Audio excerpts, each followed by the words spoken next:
Again to my channel. So दोस्तों, आज again आप लोगों के लिए बहुत ही इंपॉर्टेंट अपडेट शेयर करने जा रही हूँ, जहाँ पर आप लोगों को क्रिप्टो टैक्स को लेके कितना सीरियसनेस शो करना चाहिए। क्या वाकई हमें टैक्स पे करना पड़ेगा यहाँ पर, कि अभी भी कोई उपाय है यहाँ से बचने का। ओके, एंड साथ साथ में ही वजीर के यूजर्स के लिए एक और न्यू अपडेट निकल के मार्केट में आ रही है, तो उसके बारे में बात करेंगे। ओके सो फ्रेंड्स, पहले बात करते हैं भाई मार्केट में क्या चलता है। दोस्तों मार्केट बढ़िया ही, बहुत ही बढ़िया चल रहा है दोस्तों। वीकेंड क्लोजिंग है, लेट्स सी कल का मॉर्निंग कैसा रहता है। तो उम्मीद किए जा रहा है यहाँ पर कि यहाँ पर जो बिटकॉइन ने अपना ऑल टाइम हाई जो ब्रेक किया था 1,23,000, इसे इस बार जो है ये थर्ड अटैम्प्ट है उस वाले हाई को ब्रेक करने के लिए। ओके, तो फ्रेंड्स अगर 1,23,000 को बिटकॉइन ने इस बार क्रॉस कर लिया, इस बार उससे अगर आगे निकल गया तो फुल चांस है कि हम लोग 1,30,000 के ऊपर हम बिटकॉइन को नेक्स्ट हाई बनाते हुए देख सकते हैं। बिकॉज ऑलरेडी 3 बार रिजेक्ट हो चुका है 1,23,000 पहुँचते पहुँचते। तो चांसेस है इस बार कि अगर क्रॉस कर लिया तो 1,30,000 के ऊपर हम लोग बिटकॉइन को एक नया हाई बना के देखेंगे। ओके, अब दोस्तों बिटकॉइन तो बढ़ रहा है, तो फ्रेंड्स ऑल्टो कॉइन से बढ़ेगा, बिकॉज यहाँ पे डोमिनेंस जो है बिटकॉइन का कम हो रहा है। ऑल्टो कॉइन से एक अच्छा खासा मूवमेंट धीरे धीरे ही बट शो कर रहा है। ऑफकोर्स दोस्तों ये जो मौका आया, ये जो मौका मिल रहा है आपको ऑल्टो कॉइन के अंदर, ये पहले भी मिला हुआ है। पहले ही बिटकॉइन थोड़ा सा लाइक बीच में स्टेबल हुआ था एंड ऑल्टो कॉइन्स बढ़ना शुरू हुआ था, तो वापस से वैसा ही मौका मिल रहा है। तो फ्रेंड्स मैंने पहले ही वीडियो में बोला है आपको को कि आप लोगों को ऑल्टो कॉइन्स के अंदर बार बार मौका मिलेगा प्रॉफिट बुक करने का। ओके, ये पंप एंड डंप आप लोगों को ये महीने में बार बार देखने को मिल सकता है, तो दोस्तों बिवेयर, उसका ध्यान रखते हुए ही अपना ट्रेड लीजिएगा। ओके, फुल दोस्तों चांसेस है इस बार एक अच्छा हाई बिटकॉइन बना सकता है। लेट्स सी ऑल्टो कॉइन्स कहाँ तक जाता है। ओके, अब दोस्तों बात कर लेते हैं भाई क्या न्यूज़ है जो इफेक्ट कर रहा है। तो फ्रेंड्स सबसे पहला दोस्तों जो न्यूज़ निकल के आ रहा है इंडियन के लिए, दोस्तों आज देखा जाए तो इंडियन यूजर्स के लिए ही पूरा वीडियो है, बिकॉज उनके हिसाब से ही मैंने आज ये अपडेट के लिए वीडियो बनाया है। तो फ्रेंड्स पहला दोस्तों जो फर्स्ट जो न्यूज़ दोस्तों निकल के आ रहा है वो है हमारा इंडियन गवर्नमेंट जो है, जो कि टैक्स देने का कोई मौका नहीं छोड़ता है। तो उन्होंने अभी जो है जो क्रिप्टो में ट्रेडिंग कर रहे हैं उन यूजर्स को 44,000 लोगों को टैक्स की नोटिस किया जाता है, उन्हें मेल किया है। अब दोस्तों हम लोग ने जो इंडियन यूज़र होते हैं, या तो हम अपने फ़ोन नंबर या तो अपने मेल आईडी से ही अपना अकाउंट क्रिएट करते हैं। एंड दोस्तों केवाईसी भी हम लोग ने बहुत सारे अकाउंट्स में किया हुआ है, चाहे वो एफआईयू के अंडर में रजिस्टर हो कि नहीं हो। ठीक है, तो अभी तक हम लोग ये सोच रहे हैं कि भाई एफआईयू के अंडर में रजिस्टर नहीं है तो हम लोग बचे हुए हैं, लेकिन यहाँ पे मेल आईडी जो है वो ट्रैक किया जा रहा है। अब आपने किसी भी एक्सचेंज में रजिस्टर किया होगा, अगर वो एफआईयू के अंडर में रजिस्टर्ड नहीं भी है तो भी आपने मेल तो वेरीफाई किया होगा अगर आपने केवाईसी किया है। मान लो फॉर एग्जांपल XYZ, जैसे मान लीजिए कॉइनएक्स एक्सचेंज हो गया, ठीक है, वो एफआईयू के अंडर में नहीं है, लेकिन मेरा केवाईसी वहाँ पे किया हुआ है, मैंने मेल अपना वेरीफाई किया हुआ है, तो मेरा जो वो मेल आईडी दोस्तों है वो यहाँ पर अब हाईलाइट हो रहा है। ठीक है, यहाँ पर गवर्नमेंट जो है वो पता लगाने में लगी है कि भाई कितने मेल आईडी से कितने यहाँ पर अकाउंट रजिस्टर है, कितने मेल आईडी जो वेरीफाइड है, एंड उन वेरीफाइड के ऊपर जो है यहाँ पर क्रिप्टो टैक्स का यहाँ पर और जो है मेल जा रहा है, नोटिस जा रहा है। ठीक है, तो वो थोड़ा सोचने वाली बात है। ज़रूरी नहीं है कि आप बाइनांस यूज़ कर रहे हो या आप CoinDCX यूज़ कर रहे हो, जो या आप इंडियन एक्सचेंज यूज़ कर रहे हो तभी आप जो है टैक्स पे करोगे, नहीं।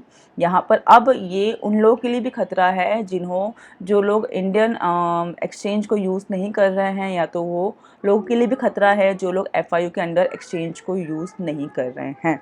ठीक है, अब दोस्तों किस तरह से खतरा है पहले आप वो समझ लीजिए। यहाँ पे आपको दिखेगा 44,000 नोटिस ऑलरेडी जा चुका है क्रिप्टो करेंसी ट्रेडर्स को। ठीक है, जो लोगों ने अभी तक डिस्क्लोज नहीं किया है अपना क्रिप्टो ट्रेडिंग या अपना पोर्टफोलियो या अपना प्रॉफिट। ठीक है, 30% फ्लैट टैक्स है यहाँ पे, नो डिडक्शन, 1% TDS है। अब फ्रेंड्स यहाँ पे क्या कर रहा है, यहाँ पे AI टूल्स वगैरह जो है वो लोग यूज़ कर रहे हैं ढूंढने के लिए भाई कि कौन कौन जो है यहाँ पर बच रहे हैं, टैक्स बचा रहे हैं। अब दोस्तों यहाँ पर अगर हम बात करते हैं कि भाई किस तरह से यहाँ पर ये चीज़ निकल के आ रही है, उसके बारे में बात करते हैं। तो यहाँ पर जो 630 करोड़ का जो है यहाँ पर डिस्क्लोज क्रिप्टो इनकम यहाँ पर जो है इन्होंने थ्रू सर्वे जो है इन्होंने यहाँ पे पता लगाया है कि इतना टैक्स अभी तक क्रिप्टो ट्रेडर्स ने नहीं भरा है, जिनका ट्रांजैक्शंस हो गया या प्रॉफिट हो गया अभी तक कहीं पर डिस्क्लोज ही नहीं किया है, जबकि वो लोग ट्रेडिंग कर रहे हैं। ओके, अब दोस्तों ये इन्हें कैसे पता चला है, तो फ्रेंड्स ये आप देखेंगे है deduct 630 crore worth of undisclosed income from crypto transactions during search and seize operations and survey actions. This relevant highlights that increased security of virtual digital asset transactions by Income Tax Department. Source: this data was shared by Shri Pankaj Chaudhary, Ministers of State for Finance, in a written reply in parliament. ठीक है, तो friends यहाँ पर जो उन्होंने surveys और कुछ search वगैरह किया है, जिसके अकॉर्डिंग उन्हें इतना मालूम पड़ा है कि 630 करोड़ का अभी तक टैक्स जो है इसको डिस्क्लोज नहीं किया है, जो कि इनकम टैक्स क्रिप्टो वालों को देना है, जो उन्होंने अभी तक नहीं दिया, जो वो क्रिप्टो में ट्रांजेक्शन्स कर रहे हैं। तो फ्रेंड्स एक बात तो क्लियर है कि भाई जो लोग वाकई ही लाइक इंडियन एक्सचेंज यूज़ कर रहे हैं या तो जो FIU के अंदर में रजिस्टर्ड एक्सचेंज यूज़ कर रहे हैं, उनका तो सब कुछ टैक्स वर्क सब कुछ कटेगा, वो तो क्लियर है, उसमें तो कोई वो उसमें कुछ छिपा नहीं सकते हैं। ठीक है, लेकिन ये उन लोगों के लिए है जो कि बाहर का एक्सचेंज यूज़ कर रहे हैं, जिनका मेल ID वेरीफाइड है और जिसका ये लोग सर्च कर रहे हैं या सर्वे से यहाँ तक ये लोग पहुँचे हैं। तो फ्रेंड्स अब थोड़ा सा यहाँ पर जो है गवर्नमेंट अपना टैक्स तो कैसे भी वसूलेगी। ठीक है, वो भले लीगल करे कि नहीं करे अपने क्रिप्टो को, लेकिन टैक्स तो लेगी। तो इसके लिए टैक्स कैसे वसूल करना है, तो अब वो मेल ID के थ्रू जो है पकड़ रही हैं क्रिप्टो ट्रेडर्स को जिनका मेल वेरीफाइड है। तो फ्रेंड्स थोड़ा सा ध्यान रख के यहाँ पर वर्क करना है। आई थिंक आप लोगों को यहाँ पर एक सिंगल एक्सचेंज यूज़ नहीं करना है, मल्टीपल एक्सचेंजेस यूज़ कीजिए दोस्तों अगर आप कर रहे हैं तो। एंड कोशिश करिए कि जहाँ पे KYC नहीं है वो एक्सचेंज को यूज़ करें, ताकि आप लोगों को वहाँ पे कोई अपना ID वगैरह वेरीफाई नहीं कराना पड़े, जहाँ पर आपको मेल भी वेरीफाई नहीं करवाना पड़े। लेकिन हाँ, रिस्क रहेगा, लेकिन आपको अपना रिस्क डिवाइड करना होगा मल्टीपल एक्सचेंजेस यूज़ के, तभी आप यहाँ पर बच सकते हो। अदरवाइज रिस्क दोस्तों बना हुआ है, चाहे आप FIU के अंदर में रजिस्टर्ड एक्सचेंज यूज़ करते हो, चाहे आप कोई फॉरेन एक्सचेंज यूज़ करते हैं। यहाँ पे अभी थोड़ा रिस्क बना हुआ है। यहाँ पे इंडियन गवर्नमेंट थोड़ा सा स्ट्रिक्ट यहाँ पे हो सकती है टैक्स को लेकर, बिकॉज टैक्स तो उनके लिए बहुत ज़रूरी है। तो टैक्स कैसे वसूल करना, इसके भी वो लोग अलग अलग अपने जुगाड़ लगाते रहते हैं। तो यहाँ पे इन्होंने ये जुगाड़ लगाया। लेट्स सी दोस्तों, हो सकता है बहुत सारे लोगों को मेल गया हुआ है, तो फ्रेंड्स मेल को बिल्कुल भी दोस्तों मजाक मत लीजिए, थोड़ा सीरियस लेके यहाँ पे वर्क कीजिएगा। मेल अगर आपके पास आया है तो थोड़ा सा सीरियस हो जाइएगा। ओके, तो फ्रेंड्स ये क्रिप्टो टैक्स जिनको मेल आया है या जिनको नहीं आया है, उन दोनों के लिए ये एक अपडेट है। अब उसके साथ में दोस्तों वजीर एक्सचेंज के यूज़र्स के लिए यहाँ पर दोस्तों अपडेट है, जहाँ पर वजीर एक्सचेंज के दोस्तों जो दिल्ली हाई कोर्ट हैं, उन्होंने वजीर एक्सचेंज को एक ऑपरेटर्स को जो है एक यहाँ पर पूरा का पूरा डिटेल मांगा है कि भाई डिस्क्लोज करें कि बाइनांस के साथ आपका क्या अग्रीमेंट हुआ है ऑनरशिप को लेके। ठीक है, बिकॉज दोस्तों यहाँ पे बाइनांस ऑनर है वजीर एक्सचेंज का, इसलिए और इस बारे में ऑलरेडी निश्चल का एंड बाइनांस की जो सीजेड है उनके बीच में काफ़ी बहस हो चुकी है। ठीक है भाई, ऑनरशिप को लेके वजीर एक्सचेंज को बहस हुआ, उसके बाद मामला शांत हो गया। ठीक है, उसके बाद ये हैक वगैरह भी उसके ही पहले हुआ था, उसके बाद ही ऑनरशिप को लेके ही बहुत इश्यूज़ हुआ था। ठीक है, उसके बाद रीस्ट्रक्चरिंग प्लान में क्या चल रहा है, यहाँ पर अगर हैक हुआ है तो वो हैक किसकी गलती से हुआ है और यहाँ पे कौन भुगत रहा है, वो डिटेल्स यहाँ पे अब दिल्ली हाई कोर्ट ने मांगा है वजीर एक्सचेंज से। तो दोस्तों देखते हैं कब कहाँ तक पहुँचता है।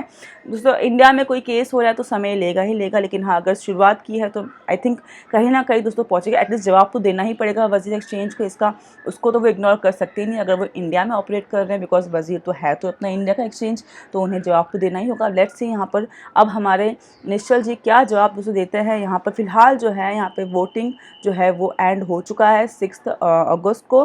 दोस्तों लेट्स सी उसके बाद वोटिंग के बाद इनका रिस्ट्रक्चर प्लान कहाँ तक पहुँचता है, लोगों को पैसा कब मिलता है उसका कोई आइडिया नहीं है, लेकिन री वोटिंग यहाँ पर कंप्लीट हो चुका है। फिलहाल दिल्ली हाई कोर्ट ने यहाँ पर एक चीज़ें जो डिमांड की है, अब लेट्स सी उसका जवाब में वजीर एक्सचेंज क्या जवाब देता है। फिलहाल दोस्तों एक पॉजिटिव मूवमेंट है जो कि दिल्ली हाई कोर्ट ले रहा है, बिकॉज दोस्तों बहुत सारे लोगों ने केस FIR किया हुआ है वजीर एक्सचेंज के खिलाफ। तो दोस्तों अभी कुछ चीज़ें क्लियर होगी, हो सकता है कि बाइनांस का ऑनरशिप को लेके भी, वजीर एक्सचेंज के ऑनरशिप को लेके भी यहाँ पर कुछ चीज़ें निकल क्लियर आए। ओके, तो फ्रेंड्स लेट्स सी क्या होता है आगे। दोस्तों आगे वीडियो में आपके साथ शेयर करती हूँ दोस्तों अपडेट। आज की दोस्तों वीडियो में ये अपडेट था। आई होप वीडियो पसंद आएगा आप लोगों को। मिलते हैं नेक्स्ट वीडियो में। Take care for now and bye bye.